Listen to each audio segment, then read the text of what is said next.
Dans les années 90, je rentrais de Moscou et j'étais assis dans l'avion à côté d'un ingénieur, un chercheur, un NASA, un Français donc, qui m'a fait part de son admiration pour, la praticité de l'intelligence russe. À l'époque, c'était donc encore, l'ouverture de frontières, il y avait des échanges entre les chercheurs d'un côté et de l'autre, donc c'était intéressant de voir ce que chacun a découvert de son côté. Alors, il me donne un exemple. Il me dit: «Voilà madame, regardez, imaginons qu'on demande de concevoir une sonnette à un laboratoire russe et à un laboratoire français». Alors les Français, bon, bah, ils vont commencer déjà par, de faire des réunions, mais bon, ça c'est normal. Heu, Ils vont commencer par concevoir un microprocesseur et puis après donc il y aura un système très complexe avec plein de fils électriques, bidule, machin, des lampes qui clignotent, tout ça et donc au bout, on va avoir, une sonnette, qui va fonctionner avec un endroit en appui et l'autre endroit où ça fait du bruit. Les Russes, ils vont prendre une ficelle et une clochette. Et ça va faire exactement la même chose, sauf que ce sera simple, pratique et pas cher et surtout, il y a rien qui peut tomber en panne dans une sonnette et une clochette. À la limite, la ficelle, elle se casse, ben, on la remplace, puis c'est tout. Et puis il m'a dit: «Vous savez quoi? La station Mir là, qui tourne autour de notre terre là, eh ben, depuis des dizaines d'années, il y a rien qui peut tomber en panne là-dedans, rien. Et puis s'il y a un truc qui marche pas, bah, on ouvre-boîte, 3 chewing-gums, un pot de cornichons et puis c'est réparé». Et j'exagère à peine, hein. Quand j'étais jeune, ma première voiture, c'était une, toute nouvelle 4x4, soviétique qui sortait, ça s'appelait Niva. J'adorais cette voiture. Elle était, sympa et puis surtout, il y a rien qui pouvait pas se réparer toute seule. Un jour, j'avais une fuite d'eau. Alors je vais voir mon copain garagiste et je lui dis: «Écoute, j'ai un réservoir d'eau qui fuit». Elle m'a dit: «Tu sais quoi? Tu prends un pot de moutarde, tu mets, dedans et puis, tu vas voir, le pot de mou le moutarde, il va se mettre dans tous les petits coins, tout ça et puis il va cuire et puis tu auras plus de fuite».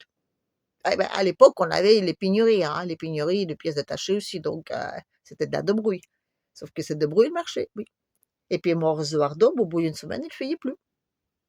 Et puis j'avais aussi un gros trou dans le pot d'échappement. Eh ben, un colon là, un vieux colon, d'une bonne femme, on le tourne autour, et ben ça chauffe, ça fond, ça serre et puis il y a plus de trou. Nos chars là, vous savez, on peut le réparer tout seul aussi, hein. Sous le front, un ouvre-boîte, un pot de conserve et puis voilà, hein. Et vous savez quoi? Les Ukrainiens là, c'est un peu de Russes. Donc quand vous avez des Allemands qui se plaignent parce que leurs chars sont endommagés, parce que les Ukrainiens essaient de les réparer tout seuls, heu, il fallait y penser avant quoi les mecs. Et puis, oui, oui, il faut le savoir aussi pour les autres là, ben, les chars allemands ne se réparent pas avec un ouvre-boîte. Non. Les chars russes, si, ils se réparent. Les chars allemands, non. Il faut les amener dans les ateliers spécialisés, tout ça, machin et tout. Ben, à la guerre, c'est important de se voir réparer son truc là avec une ouvre-boîte. Oui, c'est important, hein. Et puis, aussi les autres, ils se plaignent parce que soi-disant les Ukrainiens veulent pas, lire les modes d'emploi de leurs armes là. Mais les Russes, ça ne lisent pas des modes d'emploi. Les Ukrainiens, eh ben, c'est un peu des Russes. Les modes d'emploi, eh berk, non, attendez là. Pour moi, lire un mode d'emploi, c'est avouer mon échec. Moi, je vais rentrer quelque part dans un hôtel, machin et tout, il y aura plein de boutons partout. Je vais appuyer partout, partout, partout, je vais voir ce que ça donne. Je vais jamais lire un mode d'emploi, non. Et puis sur les gros modes d'emploi là, attends, on dirait qu'ils nous prennent pour des imbéciles, là. Ils disent oui, le petit truc machin, le A, le B, non, c'est quand même hyper sympa de comprendre comment ça marche. C'est quand même vachement bien d'essayer de comprendre, c'est intuitif, c'est ceci, c'est ça. C'est ça les Russes. Les Russes, ça aime bien réfléchir. C'est des ingénieurs, c'est des chercheurs, c'est pas des commerciaux. Non. Non, non, non, non, non, non, non. C'est pour ça qu'on a un problème avec des armes. Les armes occidentales, elles sont faites pour être vendues. Les armes russes, elles sont faites pour être à la guerre. Les armes occidentaux, ils ont plein de trucs, des bidules, des machins électroniques, tout ça. Il faut qu'ils soient présentables, il faut qu'ils impressionnent, hein. Les Russes, ben non, on s'en fout qu'ils impressionnent, il faut qu'ils juste, ils fonctionnent. C'est un peu comme les machines à laver. Les machines à laver en Occident, ben, ils ont plein de programmes. Ah oui, le lavage de sochettes, le lavage de ceci, de cela, gna gna gna, l'aspiration de pâté, gna gna gna. Vous utilisez combien de programmes là-dedans, hein? Combien? Allez, 3 maximum.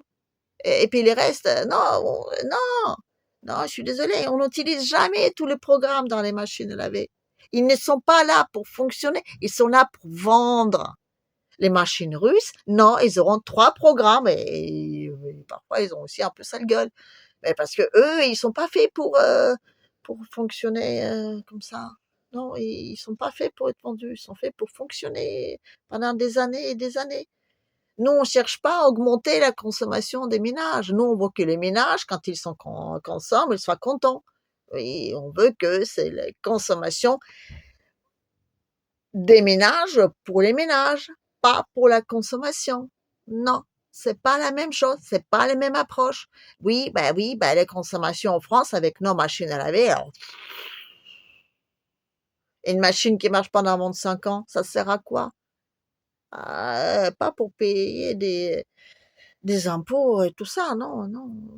Les commerciaux, c'est pas les mêmes fonctionnements que les ingénieurs. La Russie, c'est un pays des ingénieurs, pas des commerciaux. Ils font des trucs qui fonctionnent et puis parfois leur efficacité est un peu, bon, peut-être discutable, d'accord, mais ils sont indestructibles. Vous savez, dans les années 70, on avait des petites bagnoles, ça s'appelait Zaporozhets. Ah, vous les occidentaux, vous connaissez pas ça, hein, parce que déjà on vendait pas ça en Occident, mais en plus il fallait être russe pour rouler avec et puis surtout pour avoir du courage pour se mettre dedans. Et d'ailleurs la preuve, c'était la première voiture de monsieur Poutine. Je l'ai su il y a pas longtemps. Donc Zaporozhets. Alors Zaporozhets, ils avaient, je sais pas, ils prenaient feu plusieurs fois par an. Oui, ils avaient un chauffage là, je sais pas pourquoi, ils prenaient feu. Alors souvent vous êtes là, dans la voiture à côté et puis vous voyez sur le côté de bord, de route, des voitures qui s'arrêtent parce qu'il y a des flammes qui sortent de capot et puis les conducteurs, ils sortent avec une couverture, ils ouvrent le capot, ils étouffent les flammes, ils se remettent dans la bagnole et ils repartent. On avait des bagnoles, 40 ans, qui prenaient feu plusieurs fois par an et qui continuaient à rouler. Comment voulez-vous que nos chars se détruisent? Non, ben s'ils prennent feu, ben ils continuent à rouler. Parce qu'on pense au fait que, ben oui, un char, ça peut prendre feu. Donc il faut réfléchir à comment faire qu'il peut prendre feu et puis continuer à rouler. C'est la logique.